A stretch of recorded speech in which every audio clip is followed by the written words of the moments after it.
Hello everyone. Normally कोई भी आध्यात्मिक तो धार्मिक इंसान को आपने देखा रहेगा तो वो हमेशा शांत रहना पसंद करते हैं, अकेले रहना पसंद करते हैं। मतलब it's kind of a close personality. जैसे कि अगर उनके पास हमें जाना होगा और उनसे बात करना होगा तो ऐसे लगता है कि जैसे परमिशन लेना पड़े।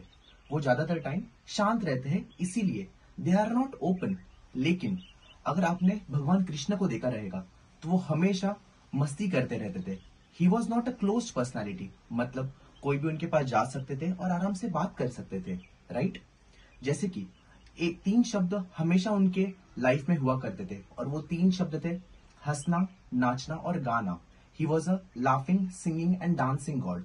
ये तीन शब्द आज की इस जिंदगी में हम सब के लिए अप्लाई होते हैं। मतलब कि ये तीन शब्दों का इस्तेमाल हर एक इंडिविजुअल ने करना चाहिए, जिसे मैं कहता हूँ हंसना, नाचना और गाना, लाफिंग, सिंगिंग एंड डांसिंग।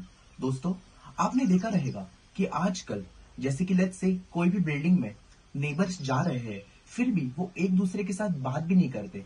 एक इंसान मोबाइल में है तो कोई सीलिंग की ओर देख रहा है। हम आजकल की दुनिया में इतने मोबाइल में बिजी हो चुके हैं कि हम एक दूसरे से बात भी नहीं कर पाते हैं, राइट। सो लेकिन इसीलिए मैंने आपको कहा कि ये तीन शब्द आज की जिंदगी में हम सबके पास होना बहुत जरूरी है, राइट फ्रेंड्स। लेकिन अगर आप कोई भी फॉरेन कंट्री में जाइए, जैसे कि यूके जाइए, यूएस जाइए, यूएई जाइए, आप देखोगे कि कभी भी लेट्स से कि आप एक मॉर्निंग वॉक पर निकले हो और उस मॉर्निंग वॉक पर अगर आपकी नजर भी किसी भी स्ट्रेंजर के पास पड़ी तो वो इंसान आपको एक स्माइल देगा या ग्रीट करेगा। Hi, hello, good morning, good afternoon, जो कुछ भी है वो कहेगा। और वो सेम चीज आप इंडिया में करके देखिए। फॉर एग्जाम्पल, आप मॉर्निंग में एक वॉक के लिए निकले हो और तभी कोई भी इंसान के पास, कोई भी स्ट्रेंजर के पास आपने एक स्माइल भी करके दिया तो उनको ऐसा लगेगा कि आपने कितनी बड़ी गलती कर दी है, क्योंकि ये इंडिया है। दोस्तों, मैं आपसे ये कहना चाहता हूँ कि हमें सबके साथ ओपननेस के साथ बात करना है, जैसे कि कोई भी हमें अप्रोच कर सके या फिर हम किसी को भी इजीली अप्रोच कर सके। लेकिन हम इंसान एक गलती करते हैं, जैसे जैसे हमारे शरीर का उम्र बढ़ते रहता है वैसे वैसे मेंटल लेवल पर हम बिना वजह खुद को बड़ा बना लेते हैं। मतलब कि हम सोचते हैं कि अगर मैं ये करूंगा तो लोग क्या कहेंगे, अगर मैं वो करूंगा तो लोग क्या कहेंगे, फ्रेंड्स। लेकिन ये dancing, singing and laughing personality आपके अंदर लाने के लिए आपके अंदर के बच्चे को आपको जिंदा रखना पड़ेगा। आपको जैसा माहौल है वैसा बिहेव करना पड़ेगा। फ्रेंड्स, ये बहुत इंपॉर्टेंट है कि आपको सिंगिंग, लाफिंग एंड डांसिंग ये तीनों एट एनी कॉस्ट आपके अंदर आपको लाना पड़ेगा। और इसके लिए मैं वापस से दोहरा रहा हूं कि आपके अंदर के बच्चे को जिंदा रखना पड़ेगा। फ्रेंड्स, इसी के साथ एक छोटी सी स्टोरी मुझे याद आ रही है। एक बार एक ऐसा हुआ कि आप काफी थके हुए थे। आपने मंडे टू फ्राइडे बहुत काम किया था और आपको सैटरडे भी काम करना था। और तभी सैटरडे को आप सुबह आपकी 5 बजे की ट्रेन थी, लेट्स अज्यूम दैट। और जब सुबह आपकी 5 बजे की ट्रेन थी तो ऑफकोर्स आपको 2 या 3 बजे उठना पड़ा रहेगा। आप लेट नाइट सोए हुए थे और जब आप 2 या 3 को उठे, आप फ्रेशन अप हो गए और उसके बाद आप ऑफिस को जाने के लिए ट्रेन में बैठ गए।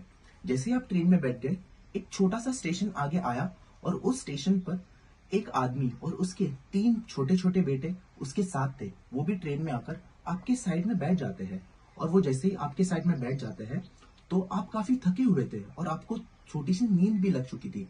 लेकिन वो 3 बच्चे थे, वो पूरे बहुत मस्ती कर रहे थे। मतलब कि अगर कोई सो रहा है तो उसके पास जाकर वो उसे जगा देते थे। कोई अगर न्यूज़पेपर पढ़ रहा है तो उसका वो पेपर छीन लेते थे और वो काफी डिस्टरबेंस क्रिएट करते थे वहां पर। लेकिन जब भी आपने उनको एक बार डांटा तो उन्होंने माना नहीं। दूसरी बार वापस से आपने उनको डांटा, फिर भी उन्होंने माना नहीं। तीसरी बार आपको बहुत गुस्सा आ गया क्योंकि आप बहुत थक चुके थे और आपको मेंटल लेवल पर बहुत स्ट्रेस आ रहा था। और तीसरी बार आपने उनके पिताजी को, जो भी सो रहे थे, उनको उठाया और उनसे कहा कि आपको कुछ समझ में नहीं आता, आपके बच्चों को संभालिए। अगर आपको बच्चे संभालना नहीं आता तो आप उन्हें लेके क्यों आए हैं। और तब वो इंसान जो थे वो नींद से उठ जाते हैं एंड ही इज लाइक कि ओह सॉरी, आपको अगर बुरा लगा होगा तो, या फिर मेरे बच्चों ने आपको अगर डिस्टर्ब किया होगा तो। बाय द वे, आपने एक बात सही कहा।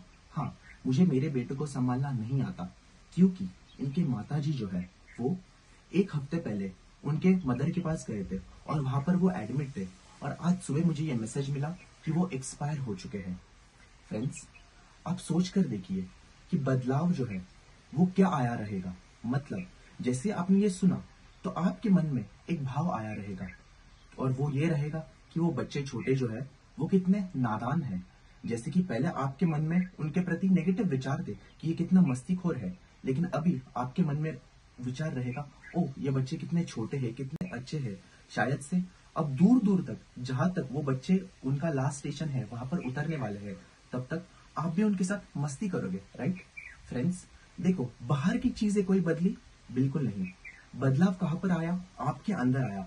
आपने जब उनके प्रति वो भावना रखी, तभी आपको पता चला, ओ दिस इज समथिंग नेगेटिव जो उनके साथ हुआ है, और अभी मुझे इनके साथ पॉजिटिव बिहेव करना है। तो दोस्तों, मैं आपसे यही कहना चाहता हूँ कि अगर आपको बदलाव लाना है तो आपके अंदर लाइए, क्योंकि जैसे आप खुद को बदलोगे, ऑटोमेटिकली आपके आसपास जो भी कुछ है वो सब कुछ बदल जाएगा। और इसलिए दोस्तों, ये एक बात मैं हमेशा कहता रहता हूँ, सामने वाले इंसान से वही बाहर निकलने वाला है जो आप उसके बारे में सोचते हो। इसीलिए इंसान चाहे कैसा भी हो, मैं ये चाहता हूँ कि आप सबके बारे में पॉजिटिव सोचें और पॉजिटिव रहें। Thank you so much.